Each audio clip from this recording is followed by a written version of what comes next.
Hi everyone, it's Denise from Adobe Books, and I'm going to give you an update on my medieval studies. So let's get the background going. As you know, this is my spine. This is the new foundation that I'm going to base my medieval history on. And this book is entitled The History of the Medieval World, from the Conversion of Constantine to the First Crusade by Dr. Susan Wise Bauer. And this is where I'll get my history information. And then I'm going to read specific books that were written during the time of the Middle Ages. And for those readings, I'm going to go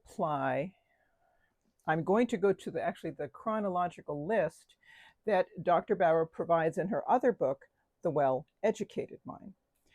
And Dr. Bauer talks about the 3 levels of reading. And as I'm reading through it, I'm seeing it's very much like Dr. Mortimer Adler's book entitled How to Read a Book. Here's my old beat up copy. And I want to go over that. I think it's going to be worth it for me to just pause and go over how Dr. Adler's and Dr. Bauer's descriptions of reading levels are similar yet different, but I think they're more so similar. I think what happens in general is how they explain it to their readers, and a little bit on how they divide up those levels. So if we start with Dr. Adler's book, okay, so How to Read a Book, and he covers 4 levels of reading. 4 levels of reading. One, the first level, you could pretty much leave out, because that's talking about basically the skills of learning to read itself. Pre-reading skills, and then depending on what reading curriculum is used, in any particular elementary school, whether it's balanced literacy or phonics exclusive, is beside the point.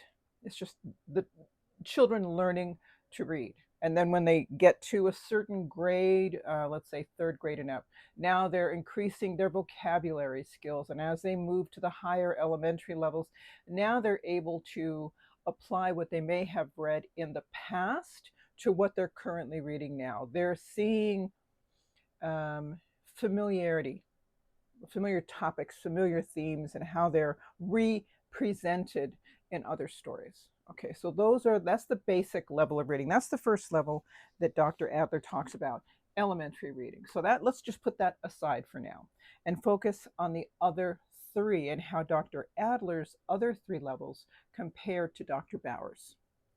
The second level of reading that Dr. Adler in How to Read a Book discusses is inspectional reading, and that there are 2 steps or levels within inspectional reading.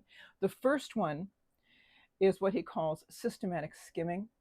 And this is something we do a lot in college. High school would apply as well. You have a book to read, but there are time constraints, because think about it. In college, our semesters are generally 15 weeks long. And if you've got a bigger book to read, if you have several books to read, there's only so much time to do it in, because you have other subjects you have to study for. Okay, so the first step of inspectional reading is to become familiar with the contents of the book overall. So in this particular phase, what you're doing is you're reading your title page, you're looking at the table of contents, you're reading the preface, you're also looking at the index to see what topics are discussed, what references are used. You're reading the back of the dust jacket, if it's a hard copy. And then what Dr. Adler says is you would dip in here and there, especially remembering to read the last 2 or 3 pages, because authors in general are going to summarize everything that they covered in the rest of the book in detail. And that the second phase, the second step in the inspectional reading, is the superficial reading itself. But coming back to the systematic skimming part of inspectional reading, this is what we do many times when we're going to a bookstore and we're trying to find a book that we might be interested in. We look at the title, subtitle, we flip it over, we're looking at the back of the blurb or the inside dust jacket, because there's generally an explanation there. We might go to the other side of the book with the dust jacket and read a little bit about the author. What are their credentials, right? And then we're going to look at that look at those table of contents. And if there's an introduction, we'll read the introduction. And this gives us an idea of what we are going to be reading in the book. We do this when we're trying to decide on a book. We do this when we're getting a new book for a class. And we also do this when we have to provide information on a book in general. For example, when we're doing a booktube thing, right? We just want to give you a general idea of what we think the book is about. Okay, that part done. The next step in the inspectional reading is what Dr. Adler refers to as superficial reading. And this is when you simply start to read the book. You do not stop.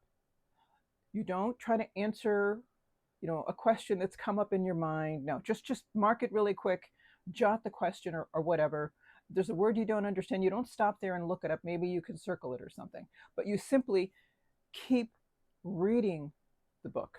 Because as Dr. Adler stated, it's okay if when you finish the book, you only understand 50% of it. And I like the quote that he has. I wrote on page 37 of this older book. I don't know what it is in the newer book. But on page 37, Dr. Adler says, what you understand by reading the book through to the end, even if it is only 50% or less, will help you when you make the additional effort later to go back to the places you passed by on your first reading. And even if you never go back, understanding half of a really tough book is much better than not understanding it at all, which will be the case if you allow yourself to be stopped by the first difficult passage you come to. And it seems so obvious. You're reading this and say, oh yeah, that's right, that's obvious. But I don't know if you're anything like me, but that's what tends to stop me. I don't know a word and it bugs me, and I circle it and I look it up and I write the little definition at the very top of the book. But I lose my momentum. I lose the flow. And it's something I have to remind myself, just mark it, move on. Just mark it, move on. Okay, that's that first level of reading by Dr. Adler. The inspectional reading, which includes systematic skimming, becoming familiar with the contents, and the superficial reading, which is reading it through all the way, beginning to end, don't stop. The next level of reading Dr. Adler talks about is analytical reading. And this is the reading where you determine what kind of book you're reading. What genre is this? All right. And this is something that, of course, you can discover during the inspectional reading. And a lot of books now, I notice if you flip it over to the back, wherever the ISBN number is, it gives you the genre right there. So that's very helpful. There you go. Also, in analytical reading, that second part of it is you state what the book is about as a whole, briefly. This book was about such and such. You don't go into a paragraph. It might be just a couple of sentences. Then, because going back to that, you're just looking for that theme, that main point. And that's going to differ from the next step, which is to outline the book. And this is something that you're doing after that first reading when you go back to it the second time. I'm going to confuse you. You outline the book because as you've been reading it, you've been going through it and just putting like just a few words. This chapter was about this, or this section was about this, as you move your way through, but you keep reading. Okay. Then you're able to outline the book. And finally, you define the problem that the author is trying to solve. And he goes into more detail about this, starting at around page 92. That's briefly the stages of reading by Dr. Adler. So after elementary reading, after learning how to read, when you get a new book, you do an inspectional read, which is becoming familiar with its contents and then reading it through. And then you will then go into analytical reading. When you go through it again, you determine what kind of book it is. You figure out what the book is about as a whole. You outline it. And then you define the problems that the author was trying to solve. What are the questions they were trying to answer? Okay. There is another level of reading which is called syntopic reading. I will cover that in a separate video. But so far, these are the primary steps that we take as adults when we're reading through a book. Dr. Bauer's steps are very similar, but she gives them different names. And she does this because, as a classical educator, the learning, the teaching is based upon the trivium. And this is when we're dealing with, kindergarten through 12th grade. We're basing the teaching on those three levels of learning: grammar, logic, and rhetoric. Once you hit college, you're getting into the quadrivium, which I'm not going to get into now. So, using those terms, grammar, logic, and rhetoric, Dr. Bauer breaks down the levels of reading in this manner. The initial reading is what Dr. Bauer refers to as grammar stage reading. This is when you simply want to find out what the book is about. But there are steps to accomplishing that particular goal. Just like Dr. Adler's inspectional reading, which helps you to know what the book is about, grammar stage reading accomplishes the same things. Before you begin reading, she says, inspect the book. Look at the table of contents, read the title page, the back page. Read the preface, she says, only if it's written by the author, because there might be some spoilers if it's written by somebody else. Then she says your next step is start reading. Now that's very similar to Dr. Adler's. So you do your inspectional reading before you read the book, and then you read the book itself. And as you read the book, Dr. Bauer says, underline and jot notes in the margins as you read, but you keep reading. Then take notes in a journal as you read. Now, Dr. Adler talks about this as well, starting in page 48, in the section that's entitled How to Make a Book Your Own. And he talks about how to make your notes, write your outline, because you're learning the structure of the book. And going back to Dr. Bauer in The Well-Educated Mind, you take notes in a journal as you read, and you summarize each chapter in 2 sentences or less. So you want to pinpoint its main content, its main assertion, or an important event. Okay, so that's what you're jotting down as you read. You continue reading, don't look up any answers yet, just keep reading. If you have any questions, Dr. Bauer says, jot them down. Questions, agreements, disagreements, reflections, connected thoughts as you go. Keep doing this. And then if you have any, as you're marking those down, make sure you mark the page number as well. I mean, that's very important. And she does emphasize that these little questions and disagreements and connections we're making differ from the summary of each chapter. Okay? Summaries will make main point, main theme, but questions, disagreements, connections are what's simply happening as you're reading through what your response or reaction is on that first reading. And then she says, after your first reading, you write a basic outline. And this outline is going to come from those chapter summaries that you've been jotting down as you were going through your first read. And then Dr. Bauer says, give the book a title and a subtitle. And that's a little different than Dr. Adler in How to Read a Book mentions. But in this grammar stage reading, or the initial reading of a book, both Dr. Adler and Dr. Bauer are helping us, giving us tools to help us figure out the structure for the book, the main theme of that book, and how to make it our own, how to remember what we're reading, right? We're not just reading and moving on, we're reading and capturing thoughts and connections as we go. And then we're going back and we're saying, okay, this was about this was about this. So it's a basic rough outline, because that will then help you with the next level of reading, which is logic stage reading. And in this one, we go back and we reread those sections that stumped us, the same thing that Dr. Adler tells us to do, to go back and read those sections we marked. In those parts that stumped you, now that you've gone through the whole book, does it now make better sense to you? Those parts that got you that first time.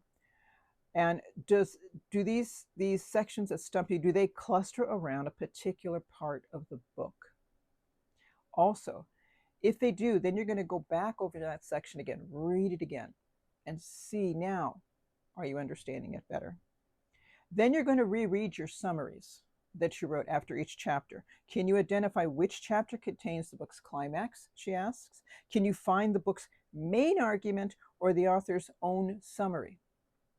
Also, reread those parts of the book where you find the climax, where you find the summary. Reread those parts. This goes back to Dr. Adler's section when he talks about writing the notes and finding the conceptual aspects of the book you read. Then Dr. Bauer says, dig deeper into the book's structure. Right, now that you've done your basic outline, jot the answers down. How did the author put their words together? Give specific examples. Then you have to ask, why did the author write this book? This is the logic. The logic, when you're dealing with grammar, your basic thing is, what's the book about? What is this about, right? Logic stays, you want to know why the author wrote this or how they put it together. It goes a little bit deeper.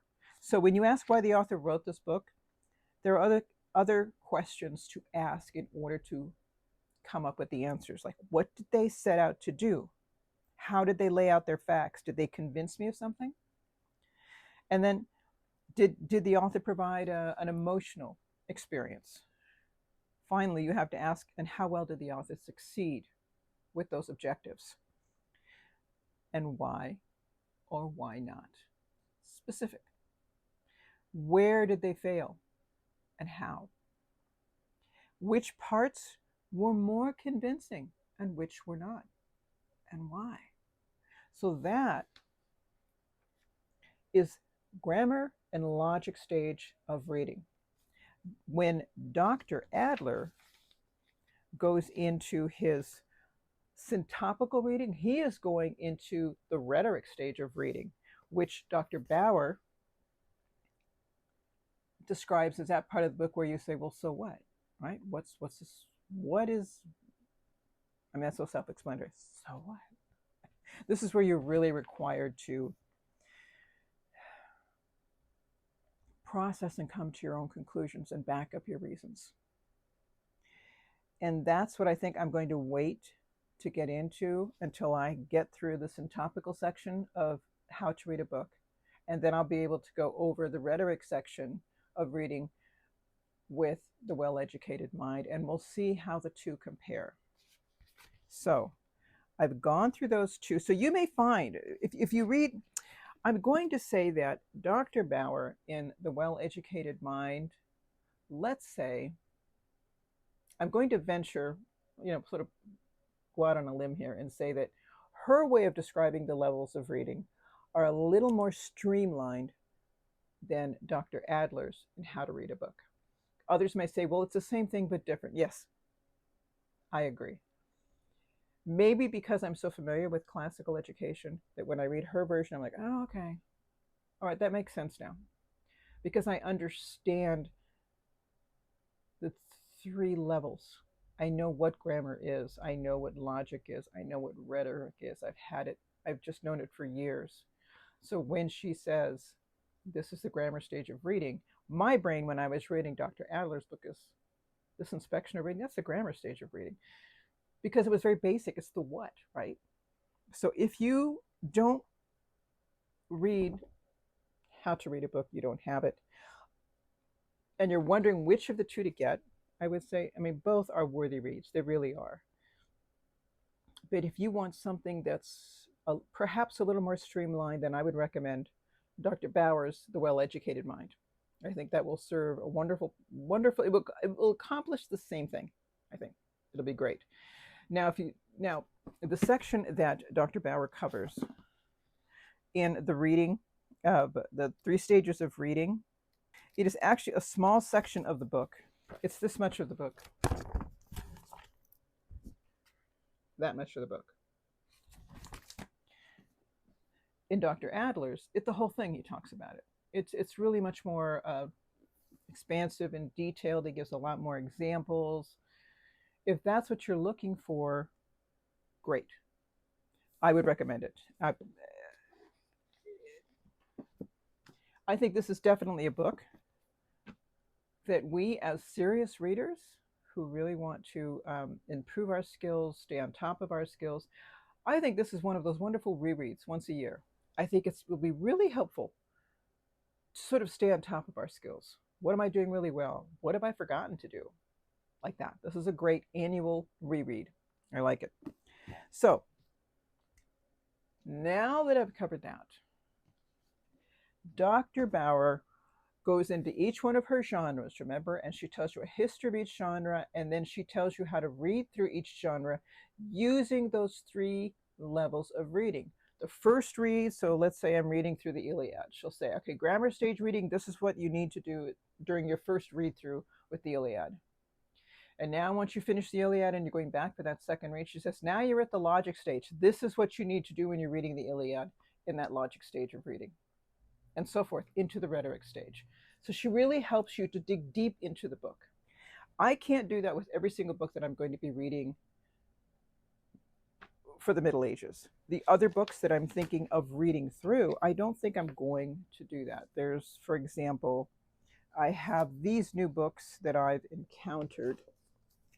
They're on the Middle Ages. They weren't written during the Middle Ages. I found this new one entitled The Inquisition, A Global History by Francisco Bethencourt. This is a college textbook, if you will, talking about the Inquisition throughout this whole time. So it's not just restricted to Spain, because everyone talks about the Spanish Inquisition, but there were Inquisitions going on a couple of hundred years before that, I think, or at least 100 years before that. And this covers all of it. So this is something that I could, because it's so extensive, this is not something that I would read as deeply with those 3 levels of reading. With a book like this, I think there would be parts of it that I could really get into, and other parts I might not read at all or just generally skim over. And this other book, which I got from the library because I really wanted to look at it, is The Civilization of the Middle Ages, a completely revised and expanded edition of medieval history by Norman F. Cantor, a well-known medievalist who's now passed away. And this could also be used as a spine for the Middle Ages. This is not something that I would use the 3 levels of reading for. This would just simply be a read-through or a comparison to perhaps Dr. Bauer's book on a history of the Middle Ages, or someone else's book on the history of the Middle Ages, right? There are books, though, for example, this collection of works by St. Teresa of Avila was written during the Middle Ages. It's just the collection of her writings during the Middle Ages. This is something that I would not use the 3 stages of reading. Number one, because of its format. Really, it's just collected reading, a collection of letters and whatnot. So this I wouldn't use that for. But for Bede's book, oh, here it is. For Bede's book, this is something she lists under histories, and she shows you how to apply those 3 stages of reading, grammar, logic, and rhetoric, to read through a history. So I'm thinking I could start where I am and just finish that first stage of reading, and then I could go back and apply the logic stage of reading to this. I haven't read through that section of the book and how these stages apply to this reading, but I will. And while I'm going through those 3 stages of reading this book, I can still read the other books that I brought to your attention, right? Okay. That's where I am with the medieval studies. I'm getting a clearer picture of how I'm going to go about this. Next, there are still some books that I'm trying to find. I've been listening to a series on the Great Courses. And I know I mentioned this in the last one. Now, Philip Dayleader was the professor who gave an extensive series of lectures. They were in three different courses covering early Middle Ages, high Middle Ages, and late Middle Ages. And that's something I was able to listen to going to work and back or while running errands. And it kind of filled in some more information for me. And now I'm listening to Dr. Dorsey Armstrong. She's an associate professor of English at Purdue University, and she's covering famous minds of the Middle Ages, which is fascinating. And there are some she has mentioned that I want to find the works of. One is Avicenna. He's an Islamic, I think, philosopher. I would love to read at least one of his writings. The other one is Maimonides. He dealt with a lot of Jewish law. I think, if I'm not mistaken, he was instrumental in adding to, I'm forgetting it now, the first 5 books of the Old Testament. I know the names, but I forget. Anyways, you guys know. But the first 5 books of the Old Testament, and he added to those, he expounded on those, and there's a text that you can get. Again, I'm not going to remember the name, shame on me. And you can actually see this, where you can see the original scripture in the center, and you can see the comments that are written on the outside. And this is something that expands over time. I think that'd be fascinating to have that book. Another author I'd like to find works on are Saladin, and just a remarkable leader. I want to find something. I don't know if there's anything by him. I don't remember, but at least something more about him so I can learn more about him. He is a Muslim, and he defeated the Crusaders. He was an exceptional leader. I terribly impressed when I was listening to his accomplishments. Wow. Another one would be Hildegard of Bingen. I mentioned her the last time. She does have writings and songs and poetry and whatever. I'm going to find at least one of her works because I want to read at least part of it. Another one I'm looking for is Abelard. Abelard and Heloise. There's a big love story involved in that. And, it's just brutal what they did to Abelard. But he, another brilliant mind, and the things he wrote about and the influence he had on people, even though he really annoyed a lot of people, got some people pretty mad. He just was so bold. And Heloise was a brilliant mind for, she was very well educated, and she could carry her own. I would love to find writings by her. Peter Lombard wrote a book entitled The Sentences, which other scholars after him kept going back to and referring back to. I'd love to find the book The Sentences. And that's pretty much it for now. There are others, of course. When you think of people like Dante and Chaucer, who were influenced by these very people that I just mentioned, and you see that cumulative effect over the Middle Ages, I think is fantastic. And then Christine of Pisan, I want to find some of her works as well. So these are projects for me to try to find these books. If any of you know of any titles by these people that I've mentioned, could you leave those titles or suggestions in the comments, because it's helping me to really pinpoint where I have to look. eBay is like the general default one, but if I can get a title or close to a title, it helps a lot. So that's where I am. I'm still reading Bede's Ecclesiastical History. I'm going to be on that for a while, and then I'll let you know what books I've added. And that's it. All right, everybody, thanks for hanging out with me, and I will see you in just a few days. Bye-bye.